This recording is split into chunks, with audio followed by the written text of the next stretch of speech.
Well, hello there. Welcome back, people. I know we weren't with you guys on Sunday, but we had a long Saturday. It was a long draft. We'll be going over the draft tomorrow. Before we start the show, I want you guys to know that you can find us anywhere on anchor.fm/DND1. We are also on Rumble at DND Sportcast. We're on YouTube. Fuck Twitch. So anywhere, Google, Apple, whatever, Castbox, whatever the fuck you guys want to find us, you can find us. Just search D&D Sportcast or anchor.fm/DND1. It'll take you to whatever platform you want to watch us or see us. That's audio. If you want to catch us live, it's YouTube. So we're back, and we have a lot of baseball to talk about. A lot. Now, if you guys know, I'm wearing my fuck you Yankee hat today. So I hope everybody appreciates that. It's like I said on Twitter last night, like Tom Petty says, I'm Free falling. Free falling. And then what I said, no. Them motherfuckers was in an F-15 jet and hit the fucking eject button and was like, poof. And there ain't no parachute, there ain't no net to save them. Exactly. All right, so let's hop right into the MLB standings, and then we'll go right into what we have to talk about. Well, if you're a Yankee fan, I suggest you leave. Or if you're a real baseball fan and you're a Yankee fan and you want to know where the fuck your team is headed, stick around. If you have thick skin, stick around. I wouldn't even say fucking thick skin. You're fucked. No, but thick skin to stick around and take what we're going to talk about.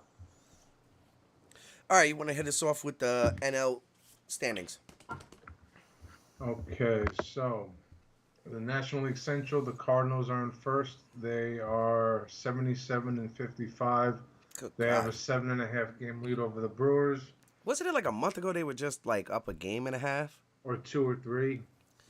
Well, talk about a fucking solid August. Yeah, the additions that they've made at the trade deadline have definitely helped.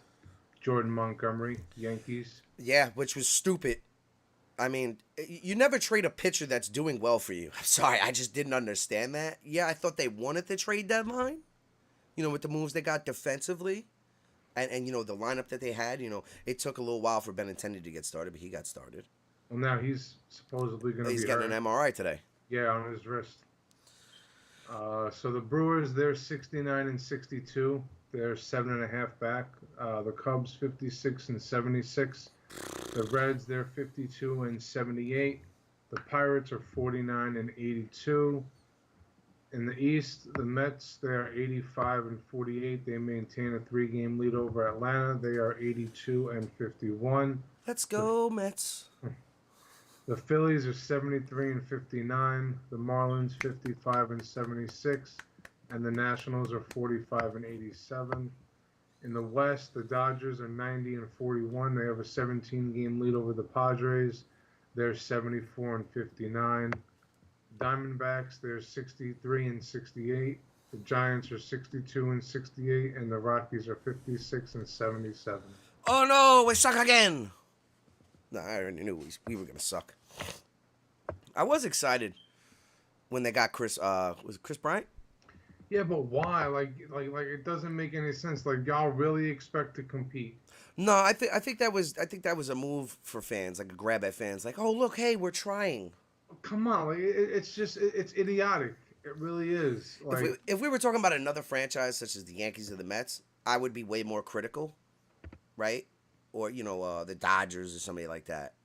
But I've been a Rocky fan since almost going on 20 years now.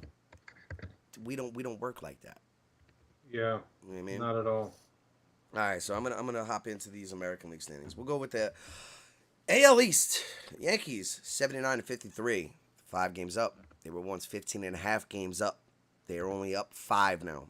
The Rays 73-57. The Blue Jays 71-59. The Orioles, I'm sorry, every week we're just gonna give them a fucking clap. Absolutely. 70-61. Salute to fucking Baltimore. Anybody who's a Baltimore fan, salute to your fucking team. They even for them to trade Mancini and whatever they traded at the deadline, and for them to still be playing at this level, I'm sorry. From a baseball aspect, I'm just proud to look at the Orioles. Yeah. You know what I mean? Because everybody looks at the Orioles and the AL East as that's a dog shit team. Absolutely. So the Red Sox 65-68. The Cleveland Indians, 68 and 62. They're a game up. The Twins are 67 and 63. The White Sox still hanging there. I mean, we virtually went to it. They're done, but Yeah. I'll give them an A for effort for just at least holding their ground and seeing if they could squeeze in. Because theoretically, that division is so weak. It is. I mean, so the White Sox are 66 and 66. They're 3 games back. The Royals 53 and 80. The Tigers 51 and 81. The Astros 85 and 47. Mariners 74 and 58. Absolutely. Absolutely. The Rangers 58 and 73. The Angels 57 and 75. The Athletics 49 and 84. Before we jump into what our conversation was going to be, Danny, I just want to point out, I feel so bad for Shohei Ohtani. Because of the team he's on. It's like, what does this guy got to fucking do? He needs to get traded. Is what needs to happen. It'll happen once they sell the team, because they're looking to sell the team. Yeah, I heard that. So that's a good point of news. But the other day, like I said, if you're a Yankee fan, you may want to leave. He literally wins the game. He did. For his team. Like, there's no, oh, he contributed. No, he's the reason why they win games. Period. I'm sorry. Without him, they're probably the worst team in the entire league. It's like, how is there that little delay in the game because some guy running out onto the field or getting arrested or whatever it was? How does there that little delay, and then the minute that you're ready to start play again, the first pitch you throw is a fucking meatball down the plate for this guy to hit 400 and some odd feet? Bro, I watched it live. He knew it. So did Garrett Cole. Because as soon as he threw it, and as soon as Shohei had landed on it, Garrett Cole already knew. Fuck me, I fucked up. Before it even got to the plate, the second he released it out of his hand, he knew it was a bad pitch. He's like, "Fuck, this is gonna suck." Oh yeah, and I'm sorry, this is going to show how good Shohei Ohtani is. You can't throw a meatball like that to him. Every time you throw a meatball like that to him, I'm gonna say 8 out of 10 times it's not coming. It's leaving the yard. It's definitely gonna be an extra base hit for sure. Or like King Jay-Z Scott would say, "Oh, that ball, that's fucking out of the yard, lot. It's not coming back. You should have prepped yourself a little different."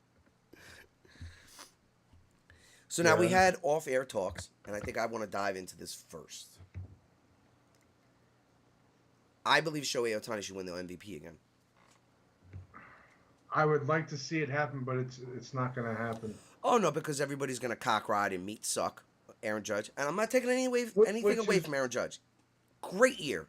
The guy is averaging 329. Right? The rest of the team is averaging 211. Dude, I think I was listening to the fan the other day, and I think for the last month they're hitting under 200. Good God.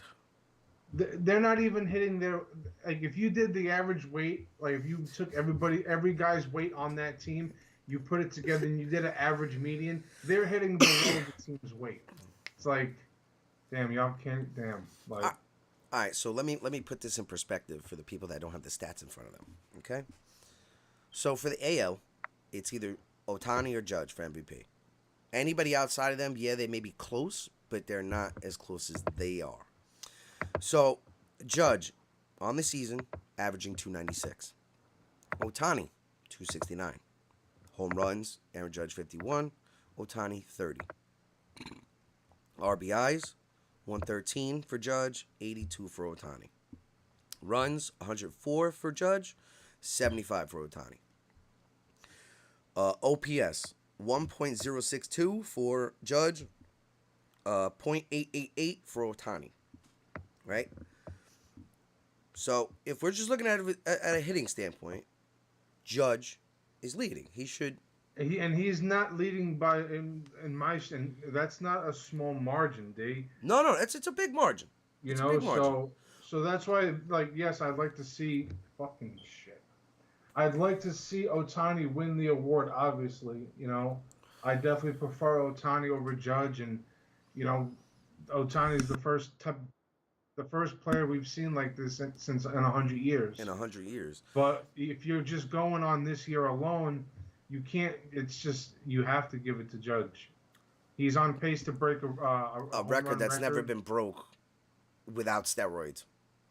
But I want our viewers to know Ohtani is 11-8 as a starting pitcher with an ERA of 2.67 and 176 strikeouts. He's the only player in baseball history to hit 30 home runs and win 10 games in a season. This I is mean, I mean, not for nothing, Babe Ruth didn't even do that. exactly, or neither did fucking who we had an argument 2 weeks ago, Nolan Ryan versus Cy Young. Right. Cy Young never even did that, and he was a but pretty good hitter at that time. No, he only when he didn't even really hit. There was when I was reading into him, he only had like one game as a hitter, and he went 3 for 3, and then he was a pitcher after that. Well, I mean, So predominantly players back then, you though. can't classify him as a hitter. No, but players back then, I would say at that time frame, they were better hitters than the pitchers are nowadays. You know what I mean?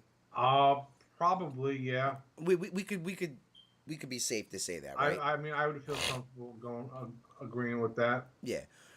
So I think the element of Ohtani pitching, right? And I know the numbers aren't close, right?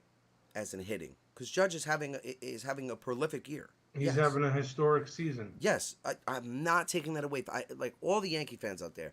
Look, my opinion on Judge is I think he's a little overrated, right? But I would never say he's a bad ball player.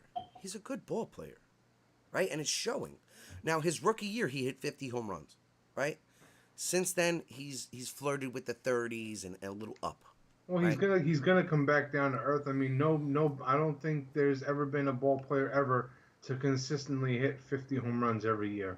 Exactly.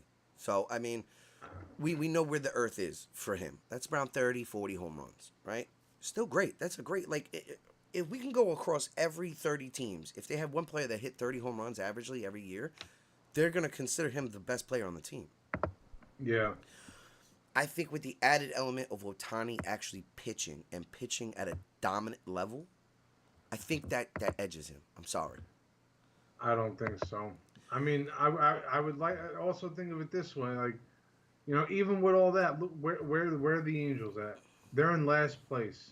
But like I just said before, though. Like I just said before, though, you take Ohtani off that team, they are the worst team in baseball. Period. Okay, Period. and if you take, in my opinion, the whole Yankees first half, in my opinion, as great of a first half that they had, it's not real. I mean, yes, it's real because it happened, but I believe, like, I was listening to a bunch of fans talking on the radio, and they're great first half, and since the All-Star break they've been playing like shit, because that is the team that they really are. They overachieved and they overperformed in the first half. Plus, you have a guy on the team having a historic season. Plus, you had the Rays and the Red Sox not playing up to par. Well, they're starting to now. Yes, but Now. I'm saying, so it's and granted, but if the Yankees overachieved in the first half exponentially, in my opinion. Oh my! Well, I mean, now we're seeing what this team really is. and the funniest thing is, remember we were talking, and when this is months back, where me and Danny gave you our predictions for each division and who was going to take it. I had the Yankees. I looked at that lineup. That's a dog shit lineup. I'm sorry. Outside of Judge and Stanton and LeMahieu, who's there? Yeah, I mean, you could say Rizzo, but it's like, I just feel like there was an overachieving lineup. It was, and I backed off of it. I asked you, should I take back what I said, almost eat my words, and then just accept what it is? And you were like, no, fuck that. Stay, 10 toes down. And I'm glad I fucking did, because I told my mother the other day, yeah, I'm late to the party with my analysis, but I'm not wrong. God, I'm not fucking wrong. And if anybody says that I'm fucking wrong, you need to go back and look at last night's game, and that'll tell you who the fuck is wrong. Yeah, Because It's fucking ridiculous. We talked about it the other day. I looked up the 5 worst collapses in MLB history, right? Out of those 5 worst collapses, all those teams, 7-game lead, 6-game lead, 9.5, 9, 7. I'm just going to remind you people, the Yankees were up 25.5 games. To the All-Star break, 15.5. 15. I'm going to say it one more time. 15 games. It's down to 5. Yeah. It's down to 5. And guess what? It's not going back up. And I'll tell you right now, Yankee fans, if the Rays fucking sweep you, it's done. It's done. This season's over. I mean, if you look at who the Yankees have going tonight, Clint Schmidt, like really, like you're in a pennant race and you have a no name out there. Yeah, who the fuck is this guy? And you'll be lucky if you win tomorrow with Frankie Montas on the mound. And he's been shaky. Look, the first 2 weeks, the first 2 pitching starts, we gave him a little pinch of bread. All right, got to get acclimated. You got to get, it's a process. You're going from a kind of a small market to a big market, where every time you pitch, you're center stage. Yeah. So now, besides the Met game where he pitched very well against the Mets, outside of that, he's been dog shit. And if anybody wants to say, "Oh, Garrett Cole's a good pitcher," definitely, 100% a good pitcher. Too inconsistent, and we seen that just the other night. He threw a meatball to the wrong person who loves fucking spaghetti, and that is Shohei Ohtani's son, who literally rocked that ball 430 feet. I'm sorry. Me and Danny smell fire. And if you don't smell fire as a Yankee fan, you're fucking naive and you're being stupid and you're being arrogant. We've been talking about this for weeks. The fire is getting bigger and bigger and bigger. Every fucking week we talk about this. For Christ's sakes, Danny, yesterday you turned on the fan just to listen to them fucking go nuts. And I'm listening to the guy who was on the air after the Yankee game last night, and he's like, he's like the 9 runs, I get it, it happens like that sometimes, but the no runs for the Yankees, I don't understand. And I'm like, what do you mean the 9 runs just happen sometimes? I don't know how they scored the first run. The next 2 to make it 3-0 was a home run. Okay, but then that little bloop single, that little bloop hit over behind the pitcher's mound, and then the pitcher on his ass threw the ball away to the first baseman. Why the fuck are you throwing it? That shouldn't be happening. That made it 5-0. And then you brought in Anthony Banda. He couldn't throw a fucking strike to save his fucking life. And he proceeded to walk guy after guy after guy, made it 7-0. And then I think they brought in then he gave up a hit, made it 9-0, and then you bring in Marwin Gonzalez, a position pitcher. Oh, we submit. We're just gonna bring out a position player now to pitch for us because we're sorry, sacks of shit. Strategically, I understand the move.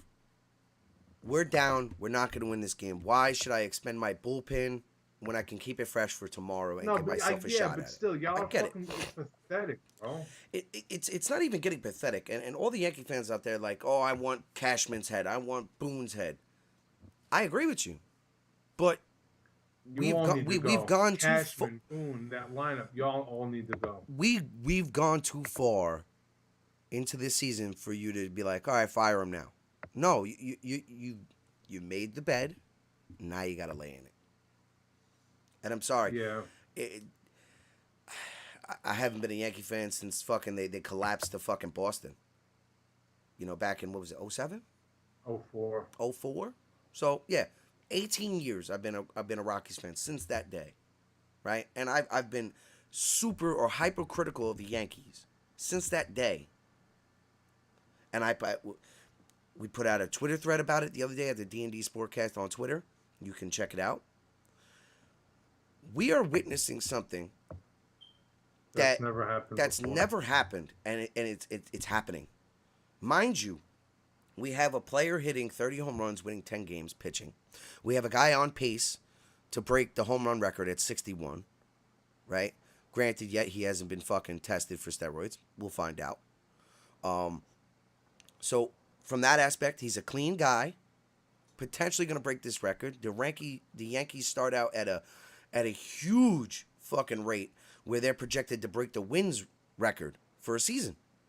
Yeah, but it's like, and if you look at their opening day lineup, and I'm looking at it right here, you had an over the wall aging third baseman in Josh Donaldson, and I told you from the get go when they made that move that was a shit move.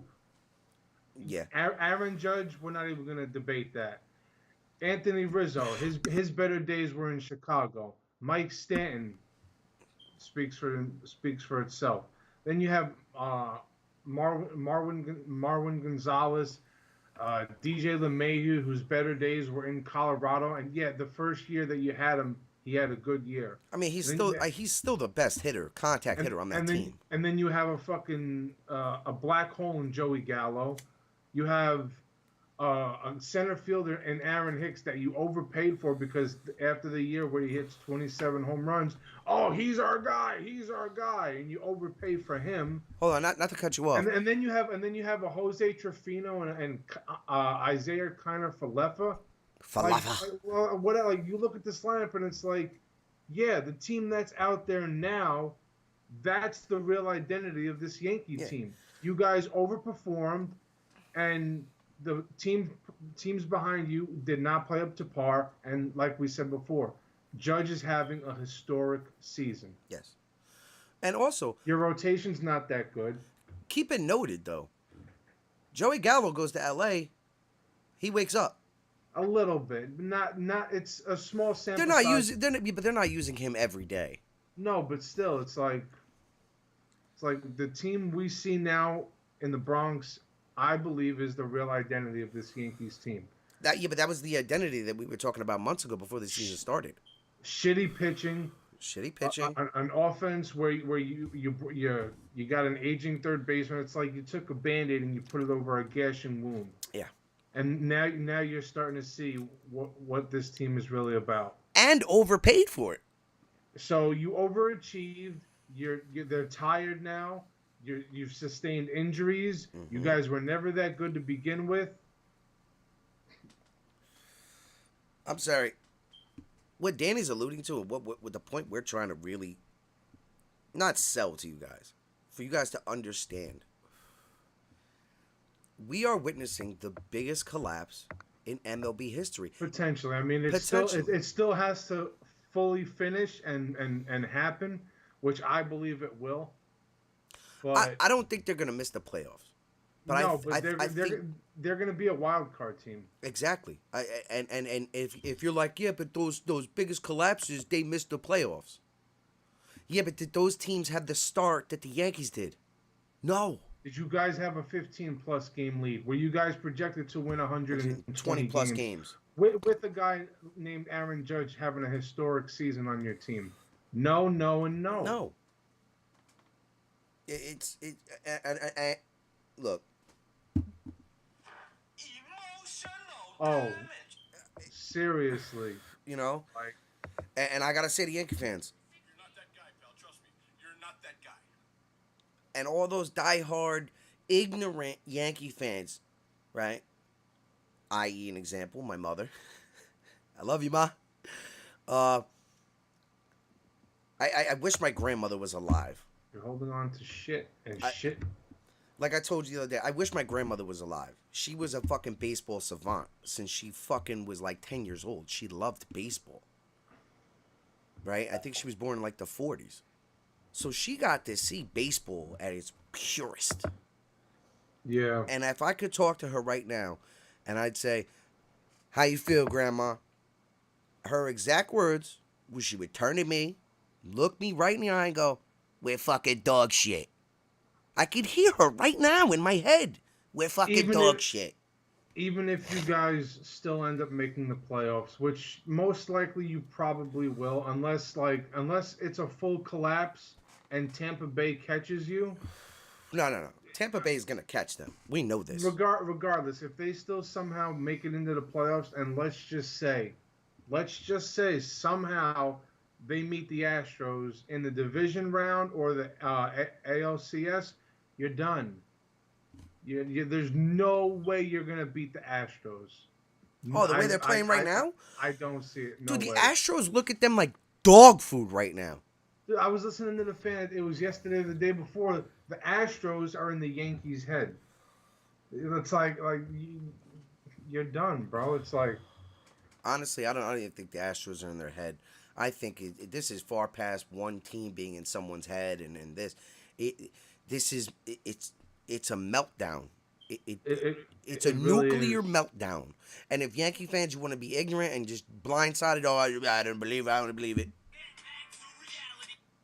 Just snap back, relax, take a deep breath. I mean, dude, you still have. I think after We this suck. series, I still think there's another 3 games that they have against Houston. I think they still got to play another 3 or 4 against Toronto.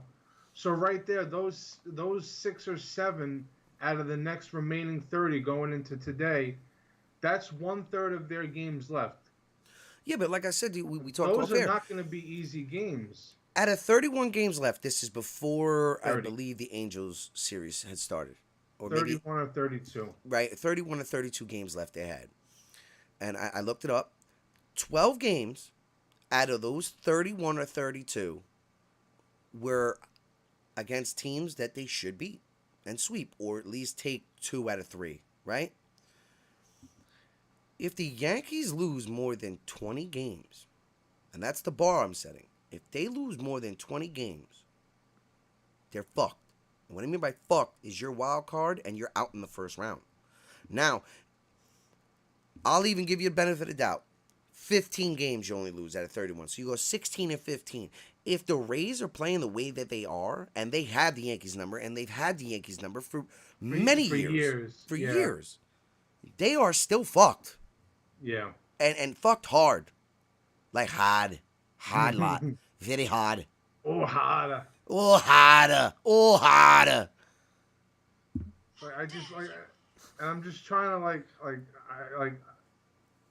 I believe the team we're seeing now is what the real identity of this team is, but it's like damn, it's like how do you fall apart that bad? It's like you didn't even level out to just playing straight 500 ball. You're playing below that. Dude, I think, what was it? July, they went 13 and 13. They were 10 and 18 in August. 10 and 18. It's... If they do that again, they'll be an 89 win team. Oh, we talked about it. Put them at 13 and 18. They lose those 18 games out of the 31. Now it's like it's worse now. They're done. They'll still make the playoffs, but they're going to be a wild card team. Dude. All right, let's think of it like this, Danny. They're going to be playing in that wild card round in a 3-game set, going to Seattle. Not even hold on. I got a question for you.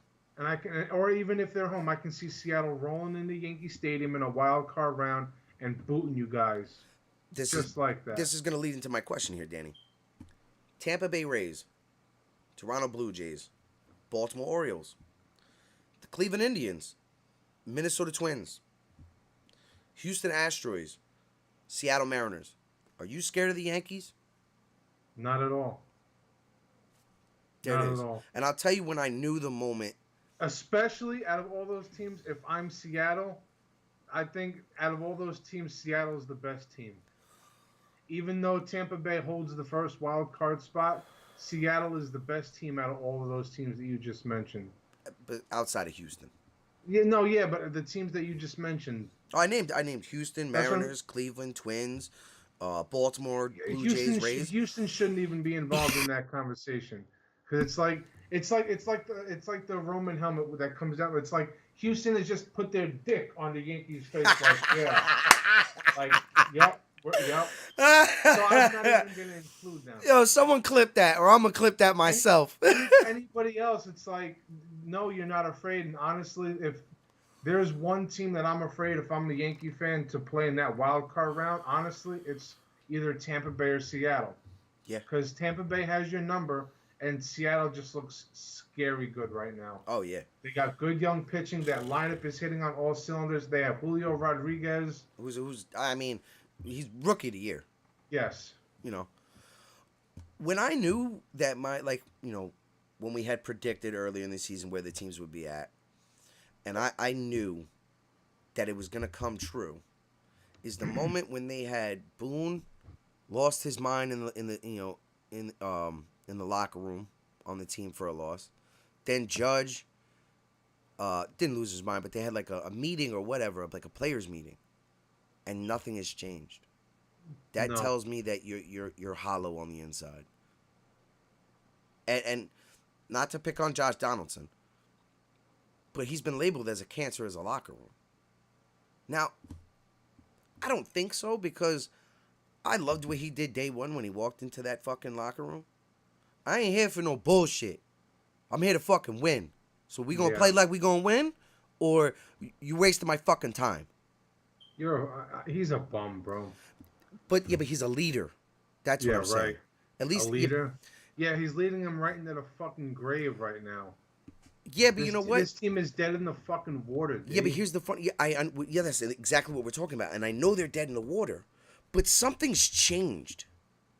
And I think the changing point was when Josh Donaldson got into that fight with White Sox shortstop. What's his name? I don't know. I just know him as Jackie. I know what incident you're referring to. Right? So I gave you an incident in the beginning of the season where Josh Donaldson, as a veteran, declining in his career, sets the tone in the locker room. I'm not here for bullshit. I'm here to fucking win. But then you're gonna go and pull that. Right? No. Just feel me out where I'm going with this, right? So that happens. Yankees, boom. To a really, they boom. They're winning on all cylinders, right? Overachieving. They're overachieving. Then the Jackie incident happens. So now Boone and the organization have to tell the leader of the locker room, shut up. You're not allowed to talk no more. And where is this team gone?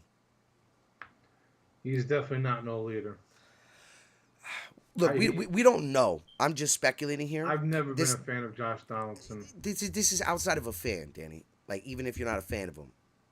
You have a leader come in, a veteran, right? Who's won an MVP? Did he win a World Series? No. All right, so he's won an MVP.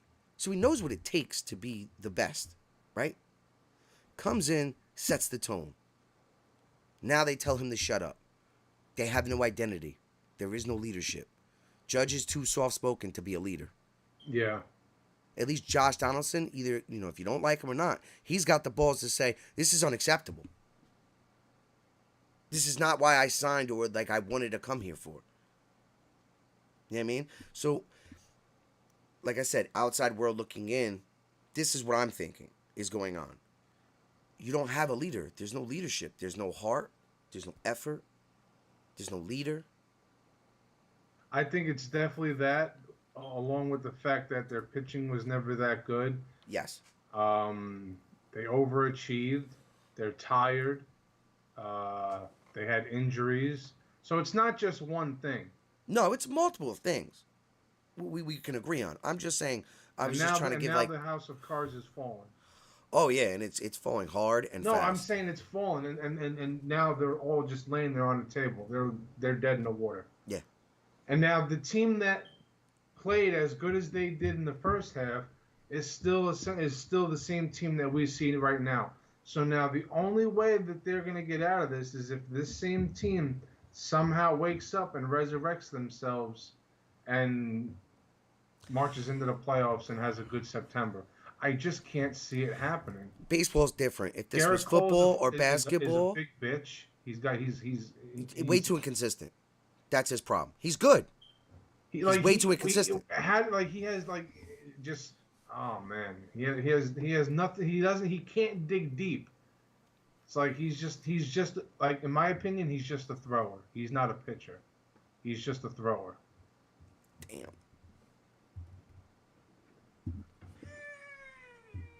So. All right, now before we segue, like you said, The only way I could see the Yankees making a run, because they're gonna make the playoffs, right? Unless the only way they don't make the playoffs is if they lose the next 30 games in a row. They're not gonna. It's not gonna That happen. that's But not gonna happen. even if they win 10 games, that's still gonna keep them in the playoff race. Yes. They're still so. So, but foreshadowing of what we're seeing, this team is a shell of itself. Nobody's afraid of them. They will get booted in that first round. Yep. They're in too deep for me to say, hey, you know what? I think they'll click and they'll take 25 out of the 30 games they got left. If that was gonna happen, it would have happened already. Yeah, they got a little jump start when they sweep the Mets. Yes, you guys all have your receipts. I was wrong. Confident in the Mets team. I still think the Mets are way better. Look, the Yankees defended their home turf. The Mets defended their home turf. That's it. Split right down the middle. Now, Cut and dry. at that moment, that was the Yankees' moment to gain some momentum and change everything around. But then they go ahead and they lose 2 out of 4 to Oakland. Like, really? Like, how do you lose 2? Like, you should at least be winning 3 out of the 4. Minimum. If not, sweep. You know what I mean? But So no, you're not that good. Y'all are tired. Y'all are beaten down. Y'all are worn out. yes. You know, you have no soul, no heart, no fight. And Nothing. as a speculation, like I said, if they had any of that, they told him to shut the fuck up.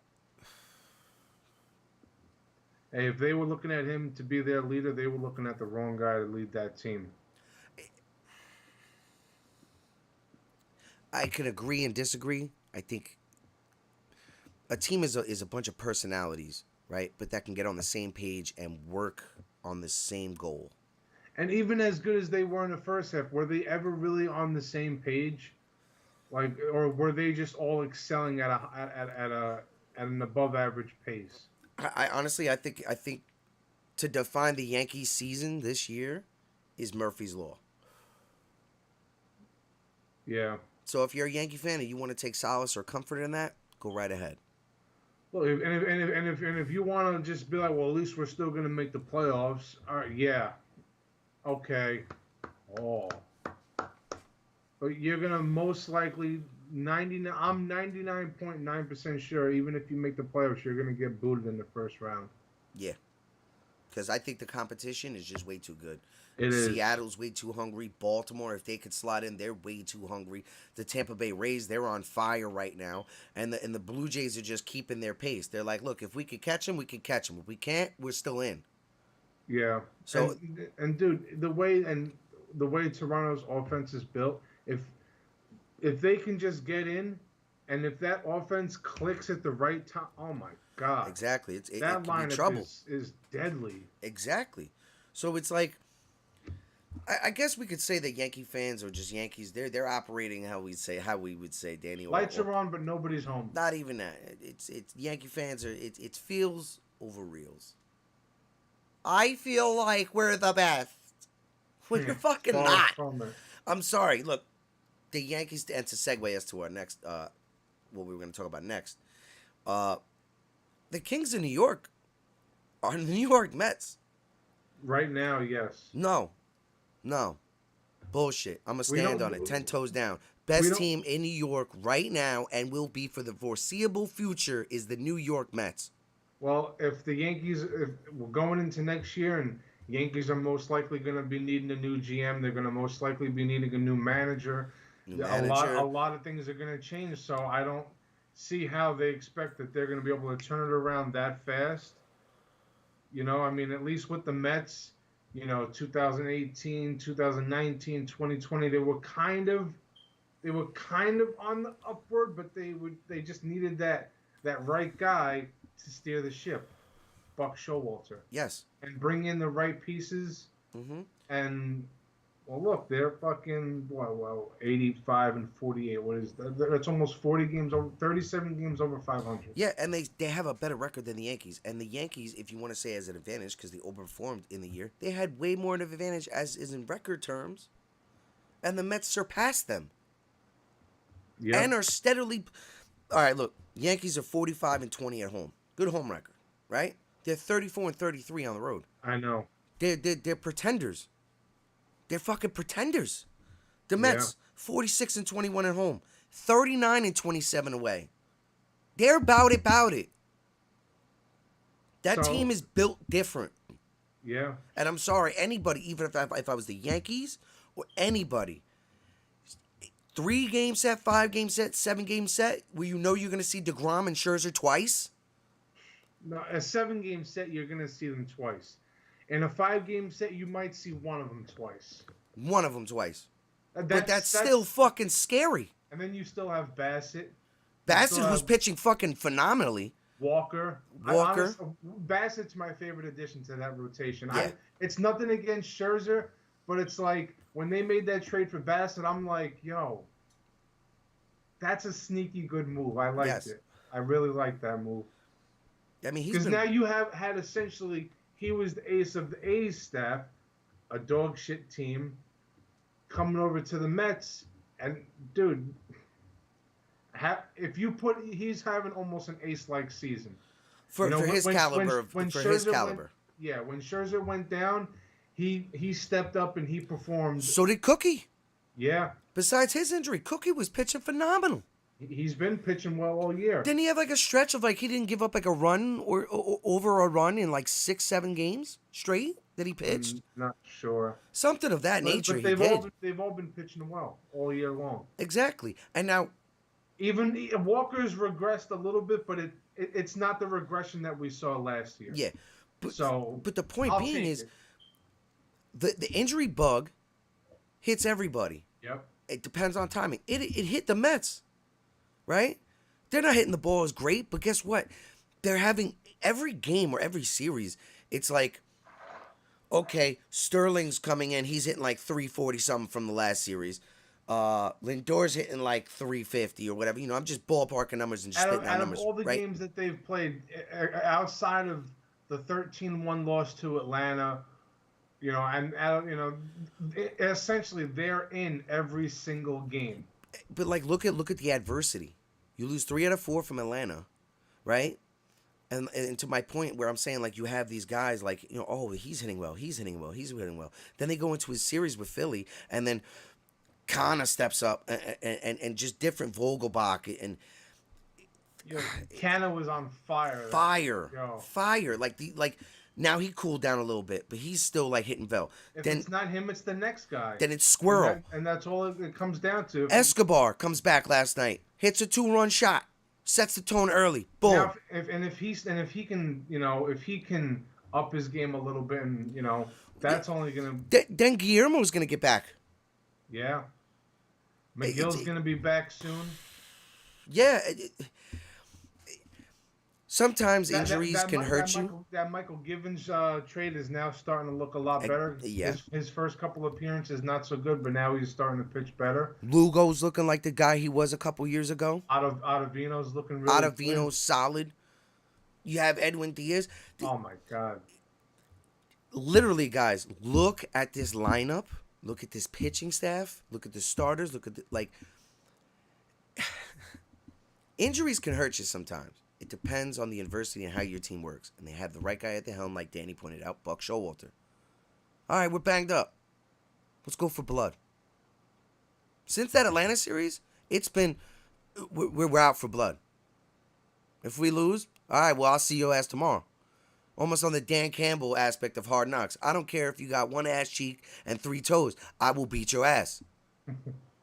Just period. And now that the injuries are starting to, people are coming back, they're getting stronger. Yeah.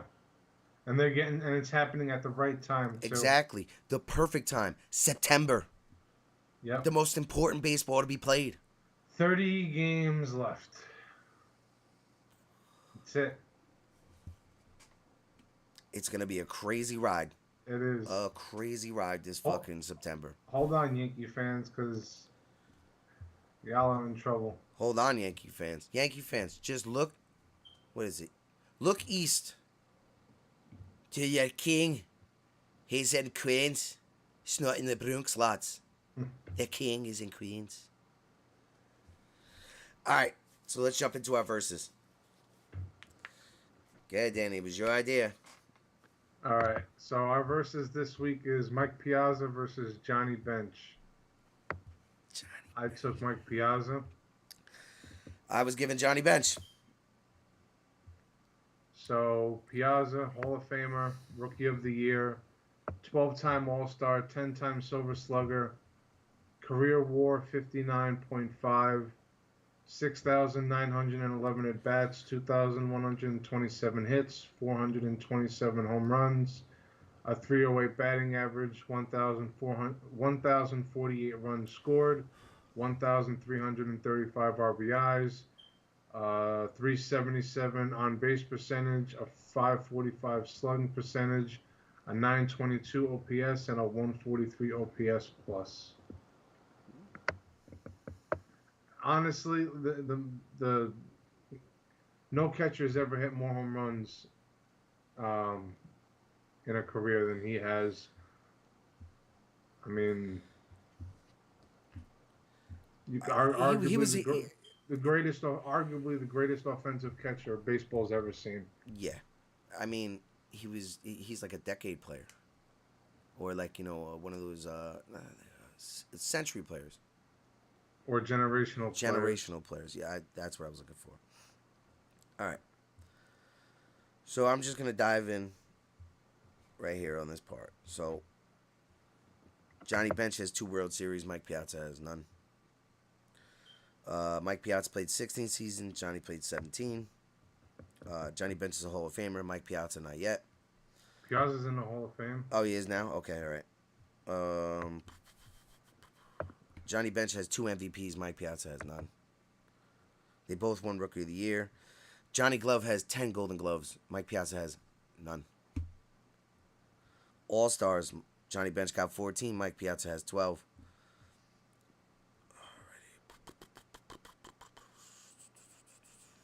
All right, batting average. Mike's got a 308 to Johnny's 267. Mike Piazza's 427 home runs to Johnny Bench's 389. RBIs. Johnny Bench has 1376 to Mike Piazza's 1335. Piazza has 2,127 hits. Johnny Bench has 2,048. Johnny Bench has more runs at 1,091 to Piazza's 1048. On base percentage, Mike's got him 337 to Johnny Bench's 342.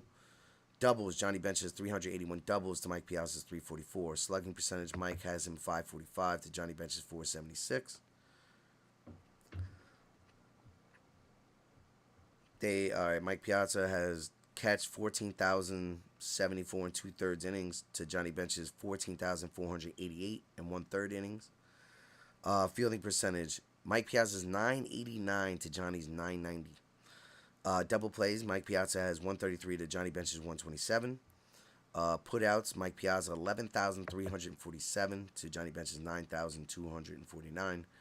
Errors, Mike Piazza has 132 to Johnny Bench's 97.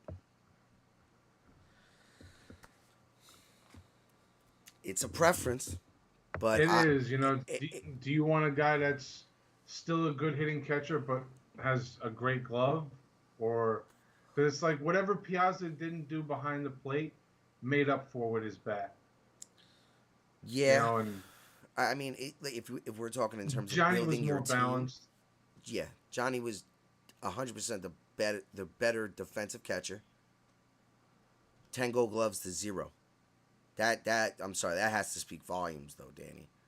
No, that's definitely that's what you would say is definitely the outlier. Yeah, if That's it was like definitely the if it was like 2 Gold Gloves, 3 Gold Gloves to 0, we can argue more on Mike's part. I just or like 10-4 or something like that. yeah. Yes, he like the hits, like he edges Johnny Bench in the hits and like the percentages. The home runs is a little bit more is a bigger chunk of a difference, right? So if we were talking about, all right, who's the catcher you want on your team to start? I'm taking Johnny Bench. I'm gonna take Piazza. I mean, it's not to take anything away from Johnny, but it's like it's a preference thing. You know, I mean, I grew up watching Mike. You know, He's my favorite Met of all time, and it's just growing up as a kid watching him. It's like every time I turned on a game, every time he was up to bat, it was home run. And I can still visually see it in my head, like clear as day, as if I'm watching it right now. It's just What's Mike's WAR? 59.5. Johnny Bench 75.1. I. It's definitely higher because of his defense. How many stolen bases That's Mike have? 17. Johnny Bench is That, 68. yeah, they weren't really base stealers though. I mean, yeah, more, but still.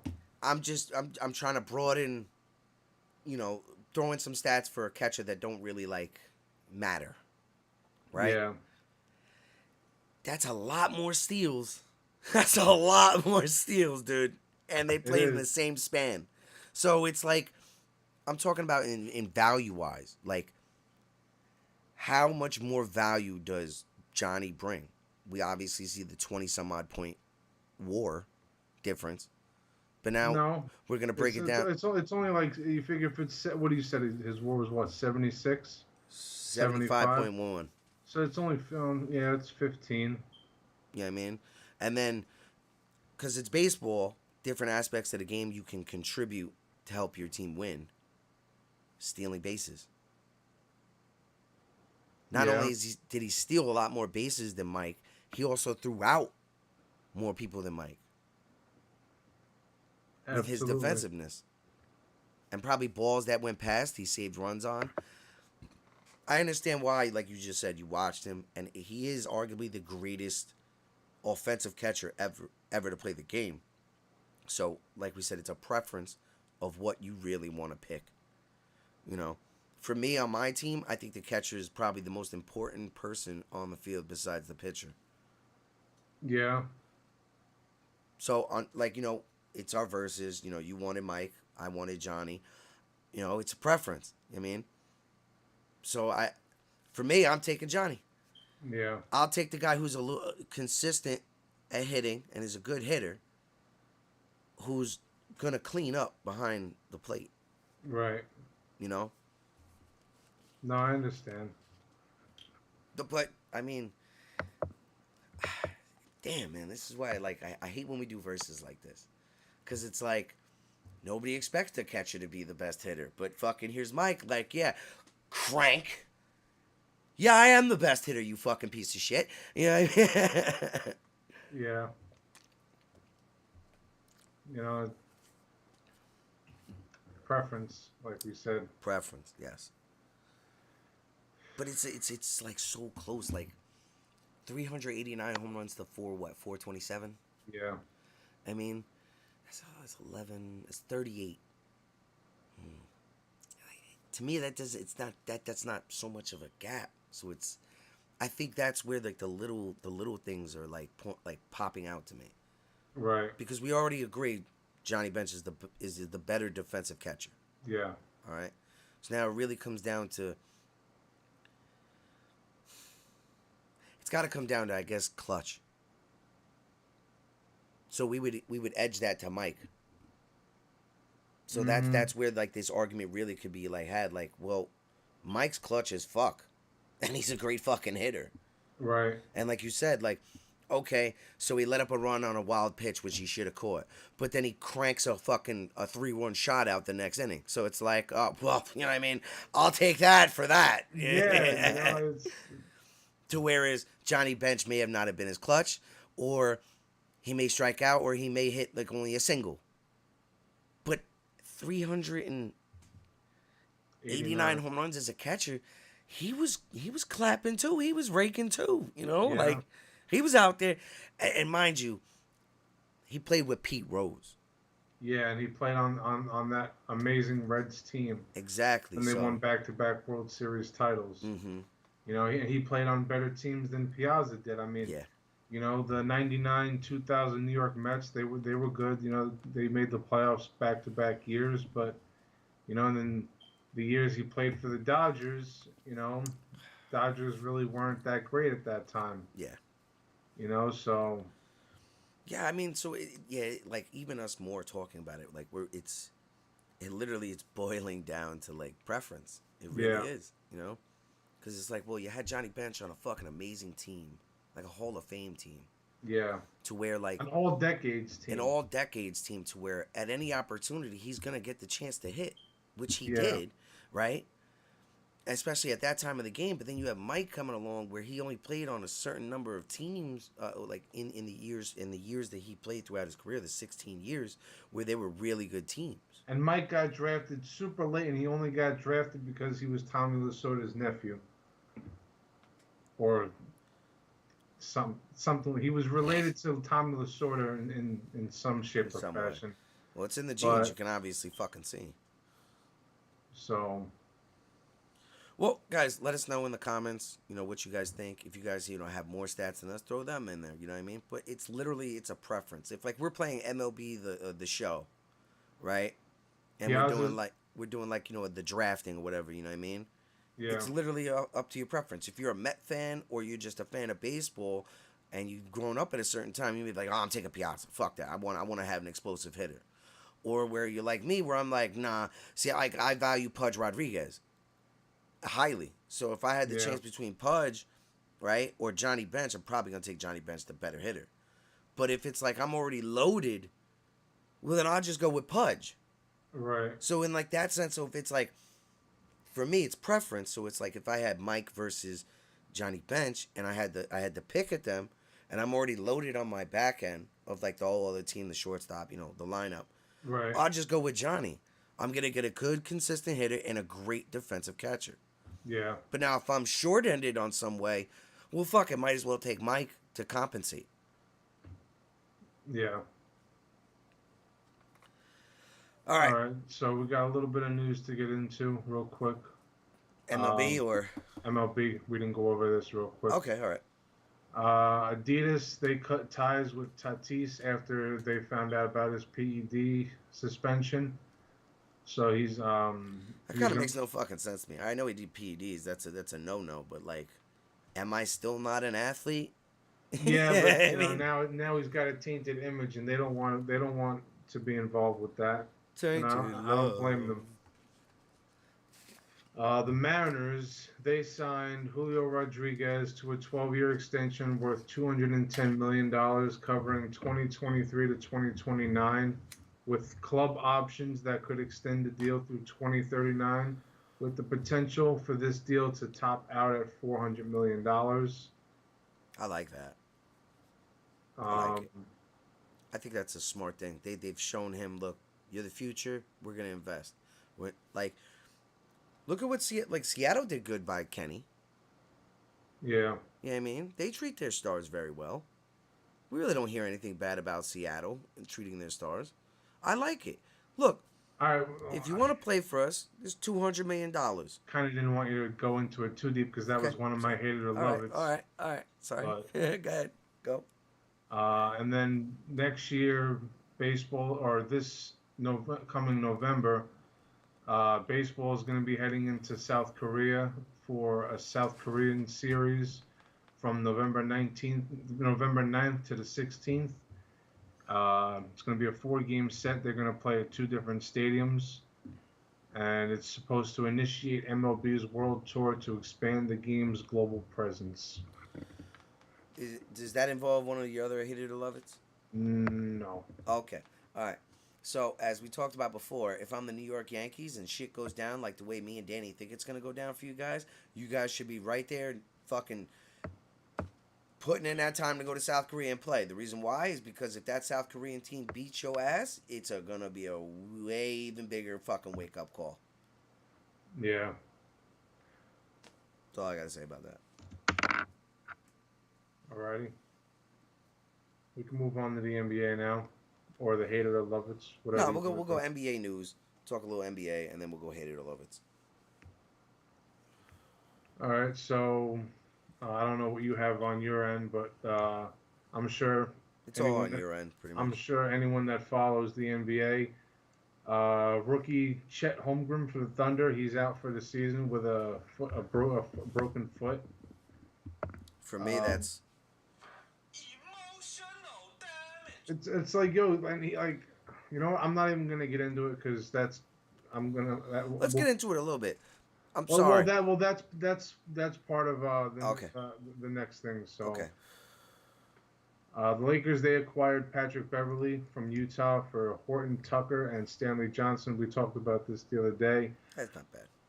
I'm not a fan of it. It's like yo, just it's like y'all are really still trying to win. For Like me, it's a presence and an essence thing. He brings an attitude. You know what I mean? This is almost like what we talked before. It's like referring to the Josh Donaldson's thing. Yeah, you may not like him, but he's a great teammate and he brings an attitude to your team. Look at what he did for the Timberwolves last year.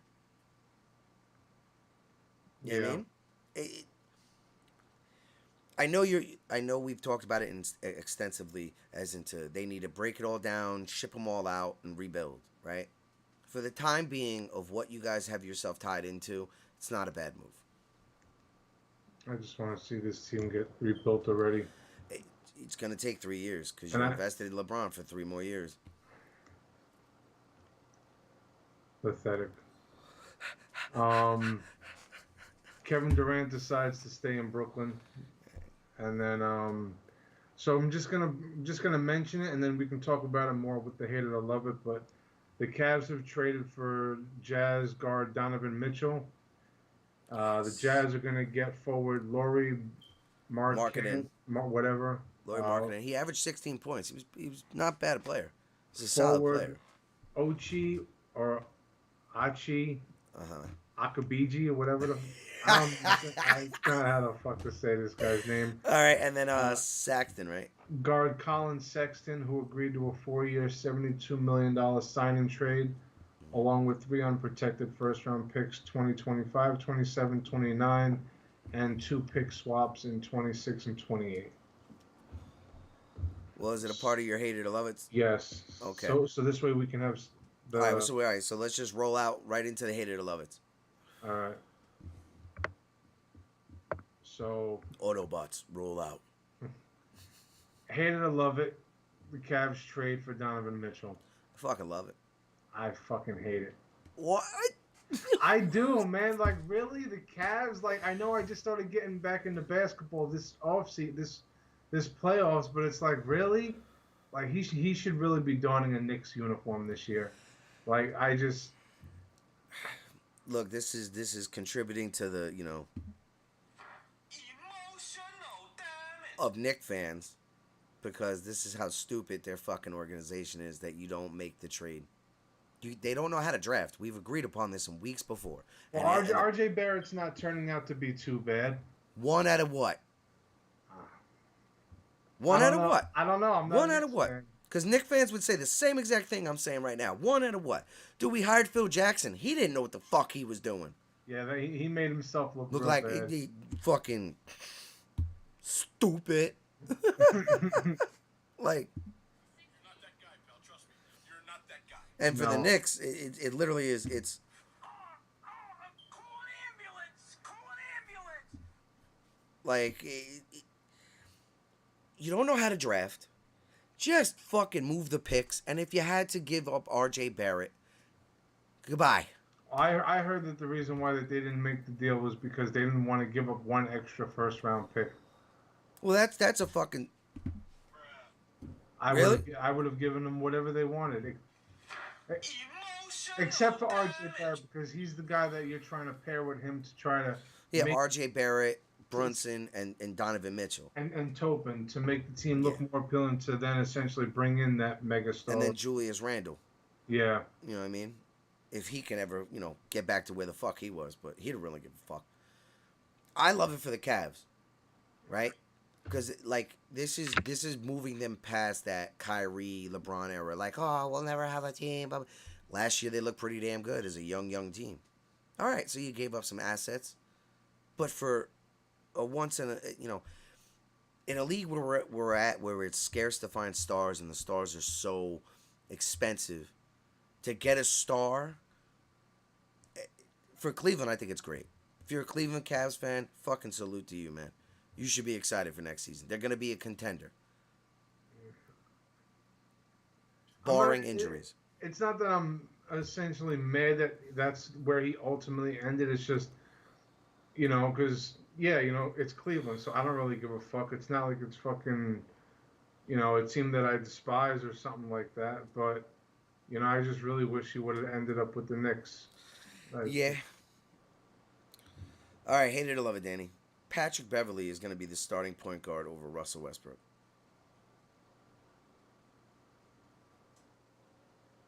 Is there a middle ground where I can just say, because like I really don't give a fuck what I don't think it's going to happen. like I hate it, I think Russ is because going to be the starter. I'm not gonna watch this team. I'm not gonna watch LeBron. I'm Yeah, not even gonna that's my follow them. fucking job this year. Thanks. I got to watch them, dickhead. So I It's didn't your pick, fucking team. but I didn't pick them. I know you didn't pick them on purpose, asshole, but now I got to fucking watch Doesn't mean them. you have to. There's Dude, we're going to be talking about them throughout the whole fucking NBA season. You know that because they're going to be hitting fucking... They can't hit water if they fell out of a boat. I hate it because All right. I want to see them get past this bullshit that they're doing. Not if they draft little Bronny. If Oh, you guys draft Bronny, you guys are way invested. Oh God, I don't even want to see that happen. Just let him walk after this year because he's got a he can walk after the first year with the new deal. Just let him walk. Just move on. Move on. All right, it's on you. So the NBA, hate it or love it, the NBA Pro Am and other similar events should be banned. Or if they're not banned, like if a player wants to play in the World Baseball Classic type of shit, the team should be protected from whatever happens to the players. Oh, yeah. Because that's the reason why Chet Holmgren got fucking hurt. Like you're playing in a league that doesn't mean shit. Exactly. Like you should only be playing in team and league sanctioned training camp games. 100%. I love it. 100% I agree. Because so. you could have avoided all this fucking nonsense. It's like, Bruh. and now, Yep. No! God, please, no! No! No! No! he was Yeah. he was a candidate to be Rookie of the Year. Yeah. Why are you playing in bullshit leagues like that? I understand that it's more of a competition than the summer league, and you're going to get better from the competition. But why? You're going to get that experience in the regular season. Exactly. It's 100%. fucking stupid. Yep. This is as stupid as fucking Tatis fucking crashing his fucking motorcycle. Yeah. Like, what the fuck are you doing, man? Yep. And if you're the Oklahoma Thunder and you allowed it, you're a fucking moron. Fucking moron. And it's stupid. And now, like, you look at this kid, and this kid is already so fragile and so frail. It's like, is he gonna be like another Lamar? What's his face? Greg Oden. If it is, it's yeah, I fucking hate it. We both agree on that. I fucking hate it. It's literally stupid. Yeah. It's stupid. Because now he's done for the year. Yep. So sad. Well, not sad, but it's like, really. No, it is fucking sad. Because now we don't get to see him for a whole year. I mean, I wasn't gonna watch him anyway. I mean, I would have. I was excited to watch. I was excited to see how he was gonna do, what he was gonna average and shit like that. I was excited for it. So it's like, it's disappointing. It's like, I don't know. All right, Danny, hate it or love it. The Detroit Lions secure a wild card spot this year. Hate it. Is that because you're a Viking fan, or? It's both. Whatever your second thing would have been, like, is it because you're a Viking fan or because it's both? Or because you just don't like Detroit? It's all of it. It's everything above. It's everything. All of the really, above? Like, y'all ain't going to be winners for a long time. I'm going to have to disagree with you. Well, we'll see how the cards play out. But Oh, for this season. I mean, it's either it's going to come down to, am I talking out my ass, or I think you definitely are. Even though the Excuse me, sir. because even though the NFC is kind of a little open outside of like the top 3 or 4 teams, there's Detroit's not going to slide in. We'll They're see. not. They're not going to slide into the DM and be like, "We're here." It not go gonna happen. down in the DM. It's not happening. No way. All right. We'll see. It's on you. Hate it or love it, Russell Wilson signs the 5-year extension with Denver Um, I love it. for 245 million, 160 guaranteed. Look, like we talked about, he was probably one of the only guys that fucking deserved it. Yeah, So agree. I can't hate it. He's one of those guys that deserve that money. Yeah. You know what I mean? Like I told you, he was gonna get at least 250. Well, yeah, because the other jackasses set the bar and they pay them fucking rerees. Well, they're fucking idiots. Yeah, like we But covered before. I don't even want to get into it because it pisses me the fuck off. now it makes me wonder what Lamar is actually gonna get. Well, we won't find that out until next year. Yeah. Lamar's actually handling this smart. All right, you don't want to do it, fine. But like my father always says, watch how they play on contract here, and then Yeah. look at the rest. Yep. So, if you have Lamar Jackson in your fantasy league, my Started. wife, you're looking pretty. Yeah. You're looking pretty. He'll probably win MVP. He'll definitely be in the top 3 for it, I think. Oh yeah, watch contract year. He's actually the smart one. Like, all right, you don't want to talk about it now. I'll wait until next year, motherfucker. I'm gonna get you. Yep. And he might not even get him because he might even just walk and go somewhere else. But he gonna get it regardless. Yeah, but it ain't gonna be. 250, It ain't gonna be in 283? Baltimore though. Huh? It's not gonna be in Baltimore though. You don't think Baltimore's gonna? They could franchise tag him. Yeah, but long term, then I don't see them giving him the money. He's gonna end up somewhere else. Wow. I do. I honestly think I honestly think that Baltimore's gonna chunk that changeover. I think they are. For as long as John Harbaugh's there, they're gonna throw that money. Maybe, but They're I gonna feel let it rain and clear it out. And let it rain and clear it out. he's just gonna be in somewhere different. Yeah, because you want him in fucking Minnesota. That's what it is. Oh, it'd be nice. Exactly. It'd be lie. nice. But either way. All right. Hit it or love it, Danny. Kenny Pickett will be the starter by week 6. I love it. I think he could even be the starter week 1. Tomlin has not named a starter yet. Ooh, he hasn't? No. Well, I assume it's going to be Mitch. I mean, because they made the acquisition and they paid him. Yeah, but And that's the difference between other sports and the NFL. In the NFL, you pay somebody, even if it's shit in a barrel, you have to see the shit in a barrel. You know what I mean? right. And he's looked good. I mean, I know it's preseason, but Pickett's looked really good. I mean, he has. I mean, Like I it's said, going to be interesting to see. he's It's going definitely to the depend on future. Mitch Trubisky's health and his performance. Yeah. Because I know I don't think, I mean, now that we've moved past Ben Roethlisberger, I don't think Mike Tomlin's going to be shy and pulling anybody and putting in the right guy. No, and I don't think even if that's the case, I don't even see it lasting 6 weeks. I'll say by week 3. Really? Yep. Wow. Definitely. That'd be interesting. I love it. I can't wait to see this kid play. Hold on. Let's take a look at the Steelers' schedule right here real quick.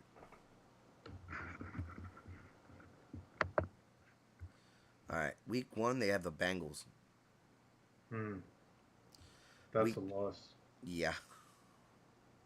Then week 2 they have the Patriots. That's a toss-up, I think. Week 3 they have the Browns. They're probably gonna win that game. Yeah. Week 4, The Jets. that's a win. Week 5, the Bills. That's a loss. Week 6, Tampa. That's another loss. That's what I'm saying. Week 6. Yeah, I see what you're Because saying. then next week is the Dolphins, Yeah. and that's I mean, if the Dolphins play the way that they ended the year last year, this year it's not that easy of a game, but I'm sorry. The Dolphins are a scary fucking team on paper until we get to see them play. But if the Dolphins are about 4-3 at that time, or 5-2,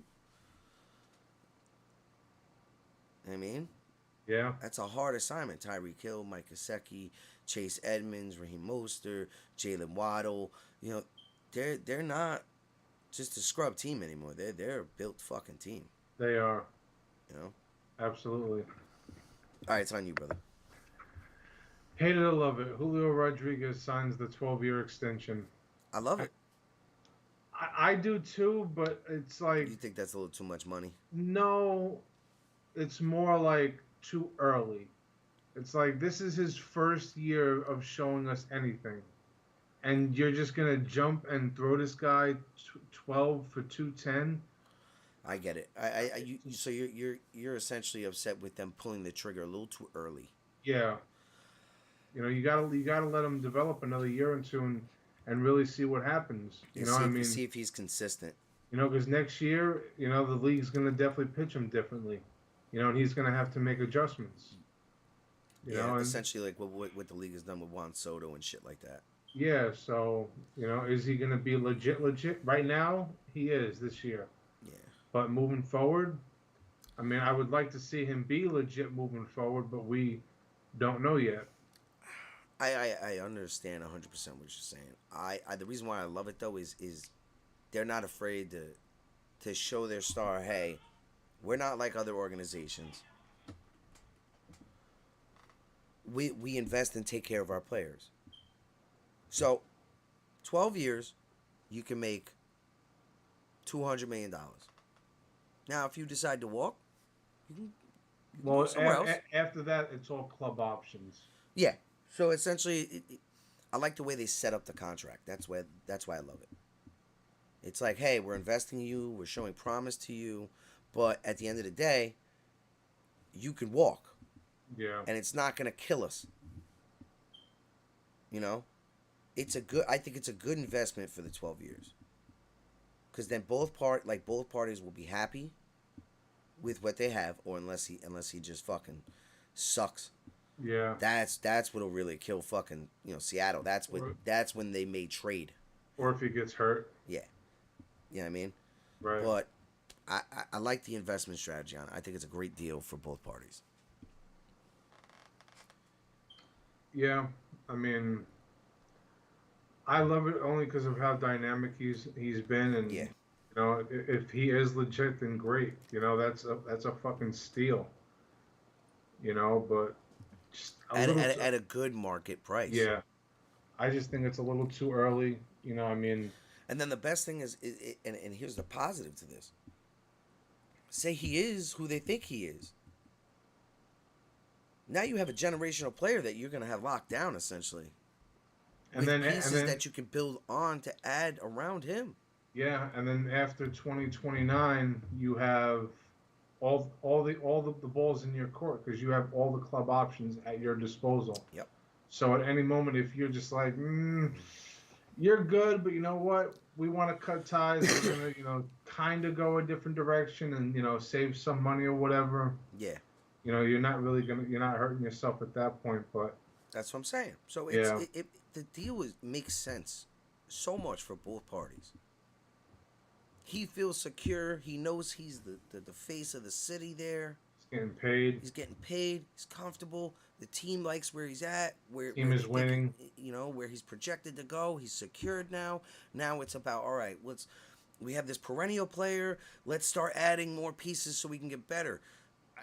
And especially where they're at this year. They're showing potential where it's like in 3 to 4 years, they may be competing for a World Series. They could be. I mean, or in shorter time than that. You got to look at that rotation. Kirby, Gilbert. They just made that deal for Castillo. There's somebody else. I can't remember what his name is. Hold on.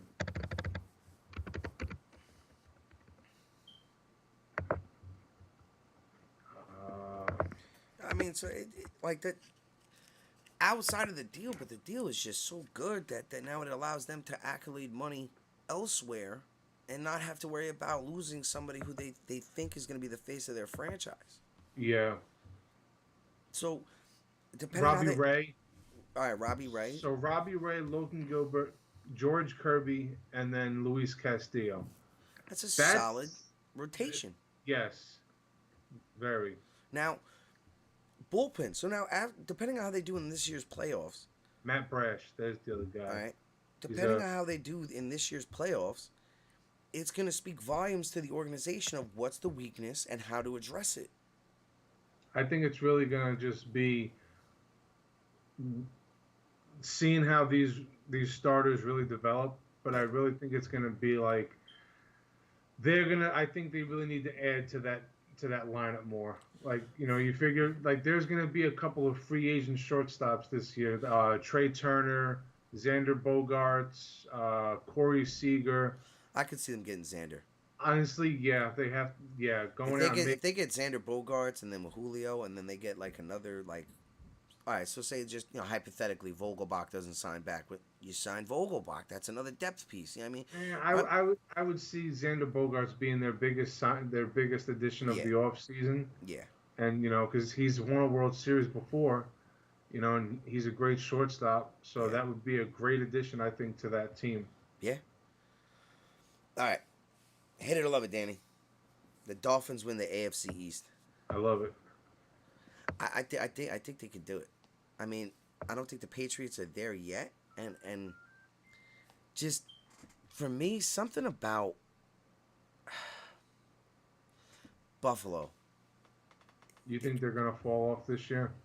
Yeah, I don't know. I just something in me is telling me that Buffalo's not gonna have the year we think they are, regular season wise. Well, I'm glad Right. I didn't. I'm glad my fantasy's not riding on any of their star players. Well, the reason why I say this is look, Miami's gonna win the division through a tiebreaker or whatever, same record, Mm. right? Over Buffalo, Damn, that means they got to win at least 11 or 12 games. right? So look, I'm just painting. I'm Picasso right now. I'm gonna paint you a picture, okay? So they both tie, but Miami has the better division record. They win it, right? So now everybody's Super Bowl favorite trying to bet on Miami Dolphins. They think, oh, Miami can do this. Miami's gonna get booted, right? Maybe first or second round. First But now, round. right, first round. But now Buffalo's gonna have to take the harder road. Okay? And they're gonna go to the Super Bowl. It's gonna be a rough year in terms of regular season. But I think the pieces that they added when they get to the playoffs, this is their year to go to the Super Bowl. Buffalo. Buffalo. I hope so. I'm waiting for them to fucking finally win one. It's Buffalo versus the Chargers, AFC Championship. That would be a great game. Josh Allen versus Justin Herbert. You know what I mean? Two defenses that have added pieces, two offenses. So that's why I said that's what brought up this hate it or love it. I think Miami's going to have a surprising year. I think Miami's going to surprise a lot of people. Right? But I think they're going to get knocked out because they're going to be a little inexperienced. Yeah. And then the opportunity for next year for them to add more pieces and get better. Right. Right? All right. Okay. No, I mean, it could, I wouldn't count out a Bill Belichick team, and we know the Jets aren't going anywhere. So Not this year. Coming years. But think about it: if Miami develops like they should, New England's already back on the uptick. If the Jets are good in 3 or 4 years, dude, and the Bills, we're talking about a very scary AFC East. Yes. Where all 4 teams are competitive. Yes. Where it's going to be just the same as from what I'm foreseeing is the AFC is going to be the juggernaut for the next 5 years as in terms of winning Super Bowls. 10 even. It could stretch to 10 because look at the AFC West and then look at the East. Exactly. In the NFC, it's like, who do you have? You have the Rams, the Bucks, but once Brady's gone, that's going to end. Then when Stafford leaves and what we've talked about in past weeks, what's going on with fucking the Rams. That's gonna be over, and then honestly, I think the Packers aren't really going to be. I mean, they'll probably definitely be a playoff team, When you but I have mean, AR-12, you're gonna compete. yeah. Are you gonna win a So Super Bowl? That's to be answered later. right, so you figure that's three teams right there. I mean, and right there, that's three teams compared to the AFC already having six at least. You Yeah. know, you got the whole division out in the West, and then you got the Bills and Dolphins at least for sure right now. Yeah. You know, and then And New seven. England. That makes seven. Yeah. So definitely, at least for the next 10 years, it's going to And they're make gonna six. expand the playoffs to 8 teams soon. Are they? Oh yeah, it's coming. It'll be 8 soon. Where the top 4 get the first week bye, and then the bottom 4 play wild card. It just makes more sense for the NFL. It'll make them more money.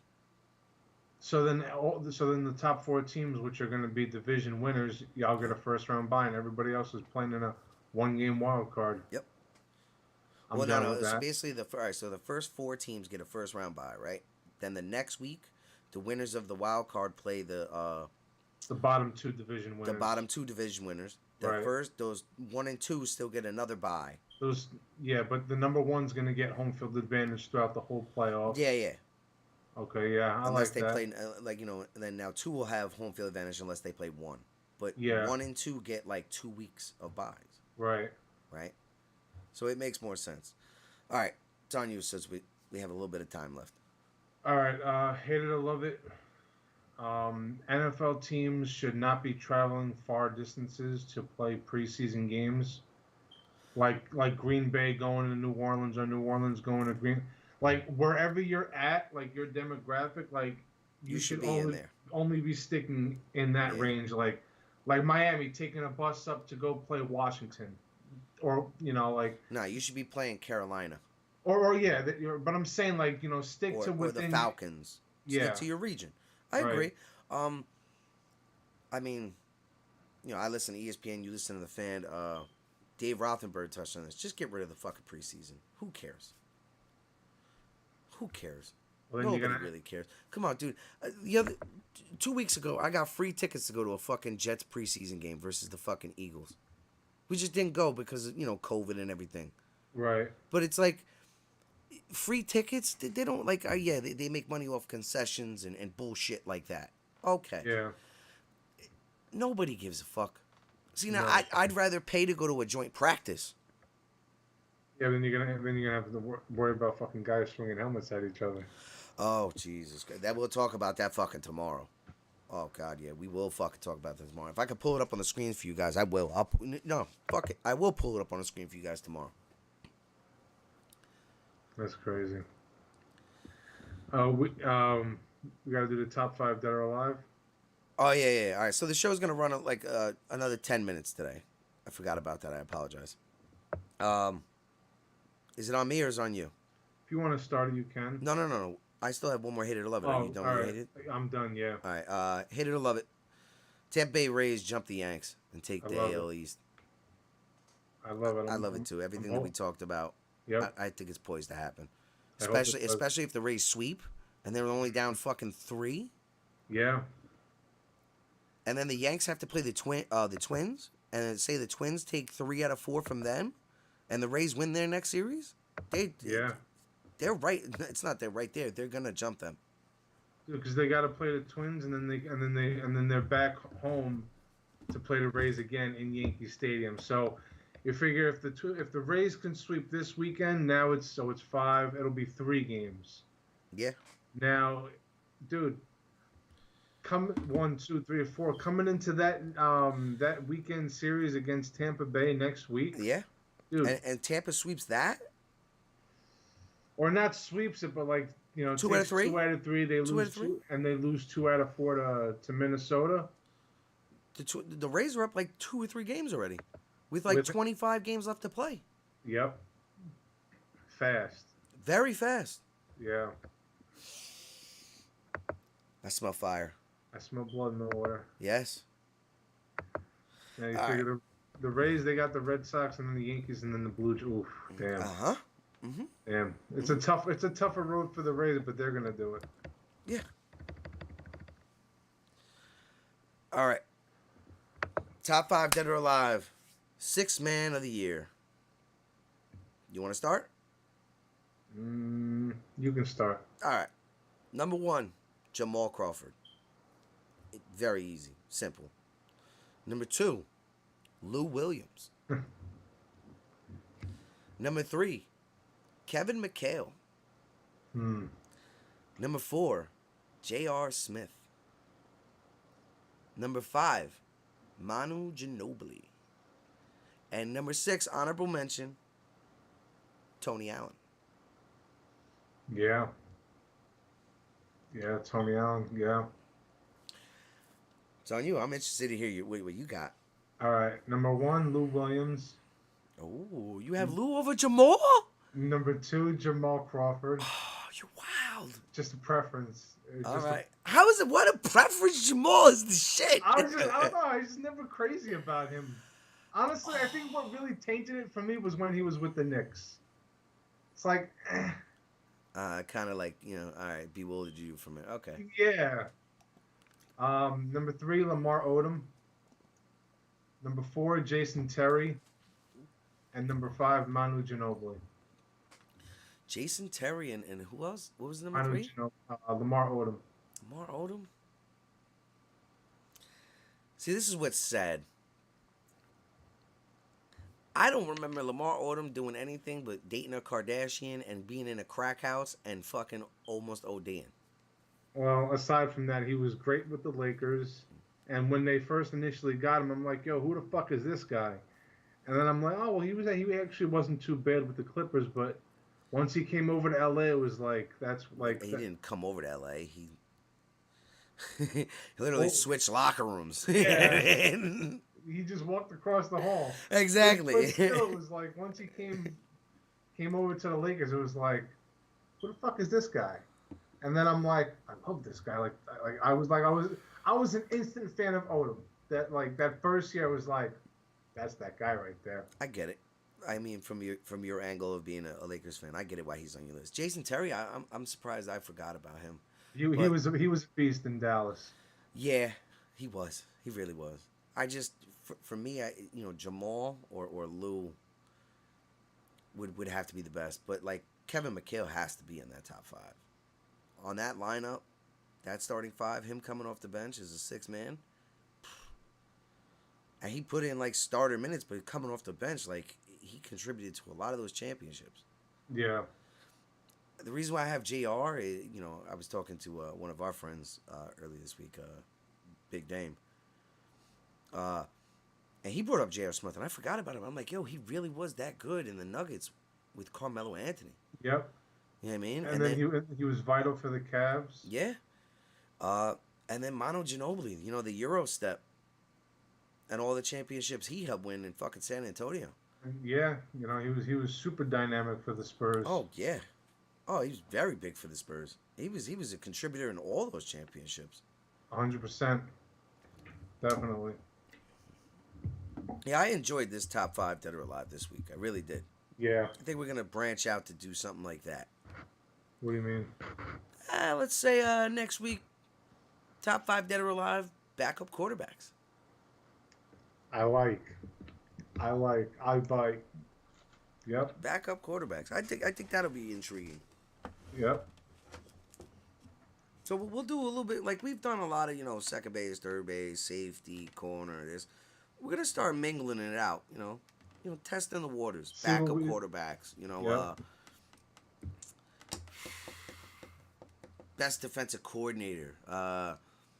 Best. Just shit. We're testing the waters. So we're gonna work on some things. We're gonna try to figure some stuff out. But I like that, the backup quarterback. I like that.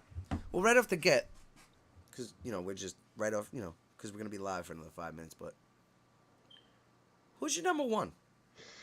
Right off the top of your head, just top of your head. I mean, we're gonna have a week to think about it. So you know what I mean. And then people out there that watch this episode, literally think about it.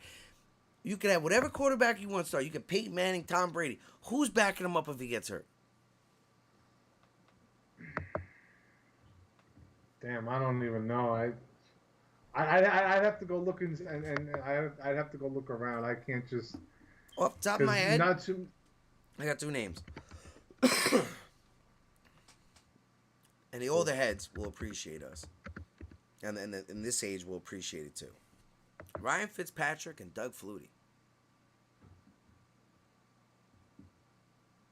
All right. You know what? Tyrod Taylor could definitely be one. Um, yeah, Ryan Fitzpatrick. He works. Oh man, Fitzy works wherever, man. That motherfucker balls. Doesn't ball hard, but he balls. You know what I mean? Yeah, Casey Keenum. Oh yeah. First one with Minnesota, yeah. All right. Matt Castle. All right, let's not. I'm Don't just expose your whole fucking five. no, If that's I'm gonna be your just, five. like guys that are just starting to like come to my head, like pop, like Yeah, popping your head. so. But yeah, Ooh, no. a sneaky one. Kurt Warner.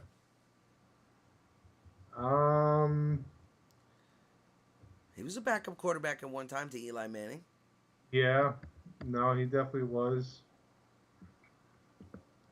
So it's got to be guys that classified as backups. So they played a couple years as backups. Like, i.e. example, Joe Flacco.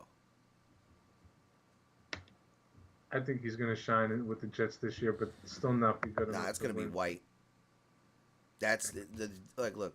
All right, for the last 3 minutes of this show, we're going to have a little discussion on what's going on with the Jets and what's going to hinder them from becoming the team that they should be, but they will be in the years to come. Mike White versus Zach Wilson. Mm-hmm. Injuries already for Wilson. I'm sorry to say. Talented, yes. He played at BYU. Who the fuck does BYU play? And we're very big advocates on college football and like that. Who the fuck does BYU play? What do you play? 2 ranked teams a fucking year? Yep. All right. If that. Mike White went out there last year and beat the Super Bowl contenders, the Cincinnati Bengals, in an enthralling game. That game was fucking awesome. It was an awesome game to watch. That So was. it's like, let's look at the Jets schedule real quick, just to make this point. All right, so let's say Zach Wilson's out 4 weeks. They play the Browns week 1. Mike White, I think he can win. I Right? think it's possible. Okay. They play the Bengals again. That's not happening. The Bengals are probably not letting that ride again. No. and Burrow's going to be completely healthy from. I'm not saying he wasn't healthy last year, but last year they were just working him in after I think it was the ACL injury. Yeah. This year, they're fully loaded. They're ready to go. That's not happening. All right, week 3. Well, they're week 3. They play the Steelers. Nope. Well, no, yeah, but see, like we talked about before with the hater love it. If Trubisky's playing like shit and the Jets beat him with Mike White, so let's just talk about this, right? So, oh no, they're week 1 they play the Ravens, so that's a loss. Week 2 they play the Browns, they beat the Browns. Week 3 they play the Bengals, they lose to the Bengals. Week 4 they play the Steelers, they win, they're 2-2. Now say they throw Wilson back in there, week 5 against the Dolphins, and they get fucking absolutely destroyed. You don't think the Jets community is gonna fucking scream for Mike White at some point? I mean, they were pulling for that guy last year. Exactly. They were all on his dick last year. So peep this: they lose to the Dolphins, say they get blown out, right? Week 5. Week 6 they go to the Packers, they get blown the fuck out. Week 7 they go to the Broncos, they get blown the fuck out. Week 8 versus the Patriots, they get blown the fuck out. Damn, why do they have such a hard schedule? Right? But just looking at it, you don't think Jet fans are going to be screaming for Mike White? And the leash on Zach Wilson just got that much smaller? Yeah. I mean, I can definitely bite with that, but I feel like they're gonna be rolling with Flacco. If Wilson's actually not ready, I mean, honestly, he could actually be ready for week 1. You know, I mean, it's been like, what has it been? I think like 3.5 weeks or so since that. 2. No, I think it's been a little more than that. Yeah, I think that was the first preseason. Yeah, 3 weeks. It's been 3 and some change. So I mean, you got to figure you got all this week coming up. Yeah, but through those first 4 games, I think the Jets are gonna believe are going to be 2-2 out of that. I don't know. I mean, I get it. The Browns are going to have Jacoby Brissett, but I mean that's going to be a Jacoby Brissett's capable of winning a game. yeah. But Yes. also you got to look. They also have Nick Chubb and Kareem Hunt. That's a very very very dangerous backfield. So And Amari Cooper. and I'm not really looking at it like that because I just don't think like I can see Jacoby Brissett doing like 222 yards and a touchdown and one pick. It's not going to be super explosive. Oh, 2 touchdowns, 1 pick, but No, they one run they no run for like 150 yards total run between. run for 150. He throws for like 220 yards, one touchdown, one pick. That's it. All right. Because it's not going to be super explosive their pass game. They're No. going to be super run heavy with Kareem Hunt and Nick Chubb. Until Deshaun gets back. Yep. All right, guys. We're going to dive more into this tomorrow. We're going to analyze our draft that we went through that's live on our page through everybody's team. Some news and who you should be starting week 1. Who you should be sitting. All right. And our weekly projection for week 1 yes. of the NFL. Yes, week 1 of the NFL. So you guys can actually go against us. We're going to take winners and losers. We're going to calculate our wins through each week, and you guys can compete against us. You can post it in the comments on Twitter or, whatever. Do YouTube. Like I said before, guys, you can find us anywhere at anchor.fm/DND1. It'll take you to whatever platform you want to hear us on. We are there. Catch us live every Saturday and Sunday on YouTube. I'm going to set up a scheduling system for YouTube so you guys can be notified and aware.